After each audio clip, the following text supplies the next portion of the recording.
Assalamualaikum warahmatullahi wabarakatuh. We are from Group 6. Today we're gonna presentation about Asbab al-Nuzul. But before we start our presentation, let us introducing ourselves. First, my name is Semeh Zulfiana Al-Zahra.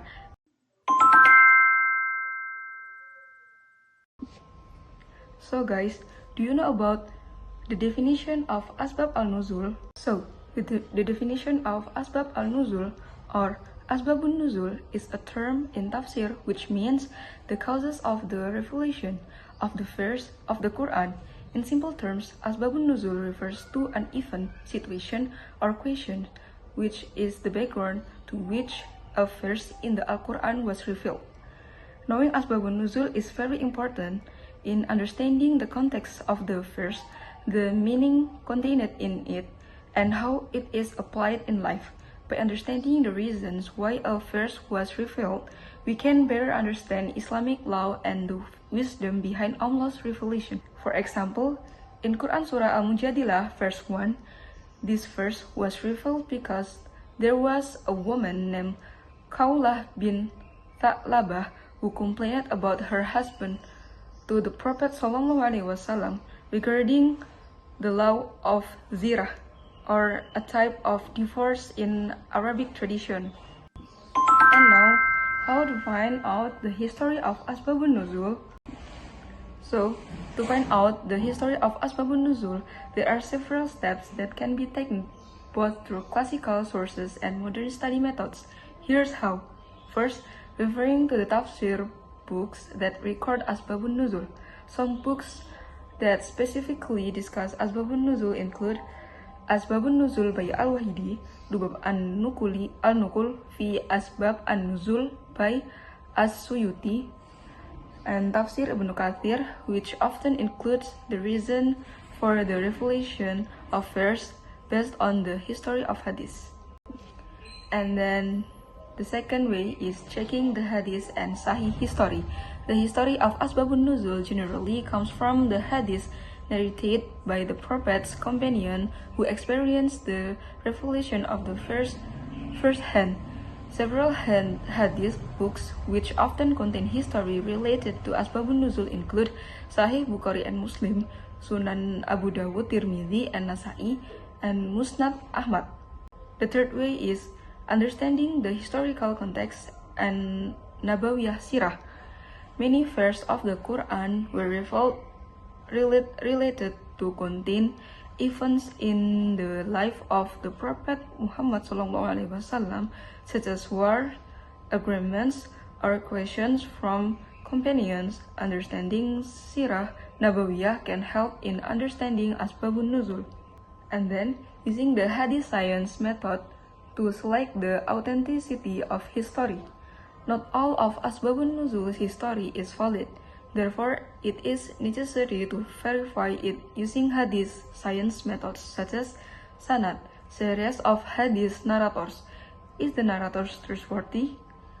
And then the second way is matan, the content of the hadith. Is the content in accordance with the principles of Islamic teachings, and does it not contradict stronger narrations? And then, using the hadith science method to select the authenticity of history. Not all of Asbabun Nuzul's history is valid.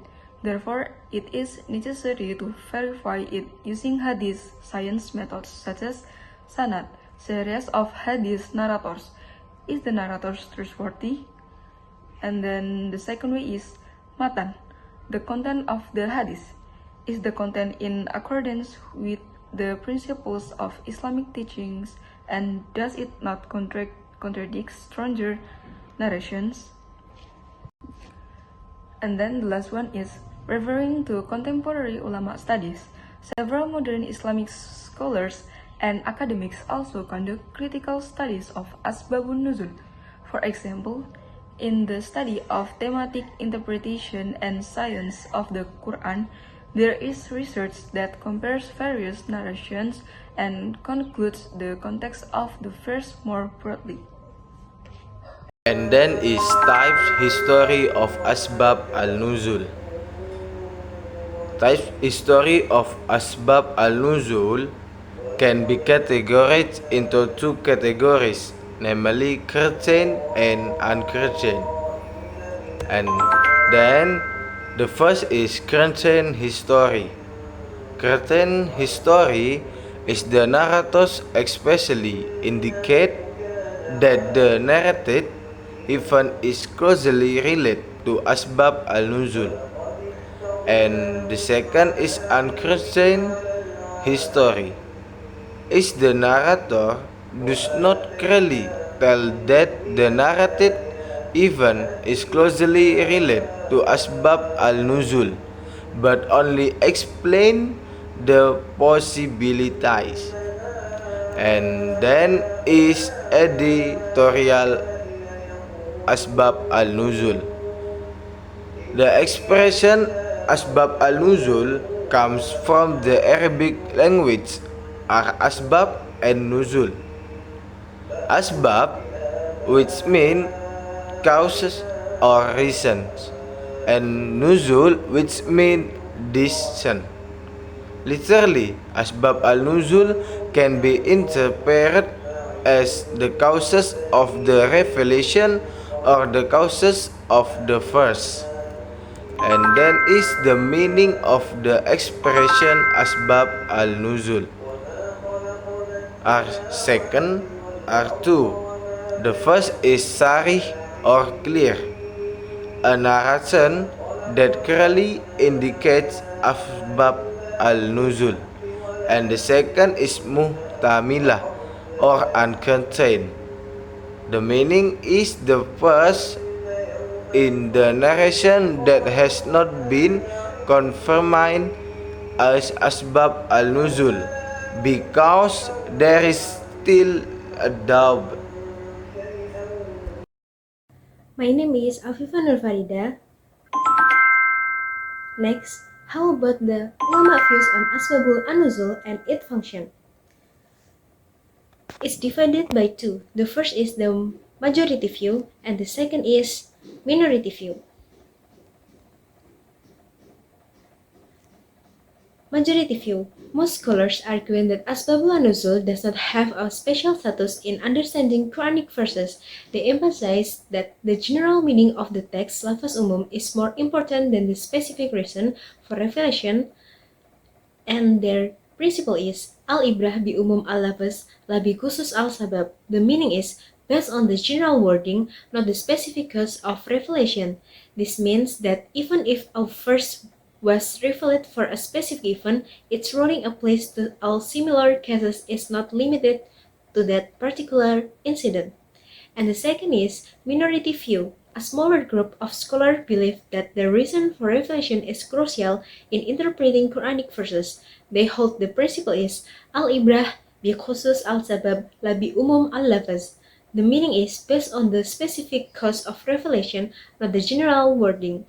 According to this view, understanding the context and reason behind a revelation helps in the accurately interpreting the intended meaning of a verse. And the next is video about Ustadz Hadi Hidayah explain about Asbabun Nuzul. Asbabun Nuzul, sebab turunnya surah Al-Fatihah. Penting diketahui tidak semua surah dan ayat dalam Al-Quran memiliki sebab asbabun nuzul. Bisa jadi itu sekedar perintah untuk ditunaikan secara langsung. Bisa jadi itu bacaan-bacaan praktek dalam ibadah ketika ibadahnya diperintahkan. Bisa jadi ada sebab turun ketika ada pertanyaan tertentu untuk menyelesaikan sebuah kasus. Al-Fatihah masuk pada bagian yang tidak ada asbabun nuzulnya, tapi menyertai perintah ketika diturunkan. Apa perintahnya? Salat. Saat perintah salat itu diturunkan, mesti ada bacaan yang dibacakan. Maka turunlah kemudian Al-Fatihah di situ. Kesimpulannya tidak ada asbabun nuzul untuk Al-Fatihah, tapi hanya terkait untuk kebutuhan dalam menunaikan ibadah. Tapi kemuliaan fadilahnya diungkapkan kemudian oleh Nabi, dipraktikkan dalam kehidupan dan dirangkum oleh para ulama dalam kitab tafsir. And the next is function of Asbabun An-Nuzul. Understanding Asbabun An-Nuzul play a significant role in Quranic interpretation tafsir. Ulama have identified several functions. The first is understanding the wisdom behind Sharia, Islamic law. By knowing the context of revelation, scholar can grasp the underlying wisdom and objective of Islamic rulings. And the second is identifying the people involved. Asbabun Nuzul helps in recognizing the individual or groups who were directly related to the incident that led the revelation of a particular verses. And the third is determining whether a verse has a general or specific meaning. Some verses may seem universal, but when analyzed through Asbab an-Nuzul, they may apply to specific situation. This distinction helps in the correct application of the verse in the Quran. And the fourth is avoiding misinterpretation. Without knowledge of Asbabun Nuzul, a person make misinterpretation of verse. Understanding the background help in ensuring that intent meaning is preserved. And the last, or the fifth, is demonstrating divine care for the Prophet and believers. Many revelations were response to incident faced by Prophet Muhammad SAW and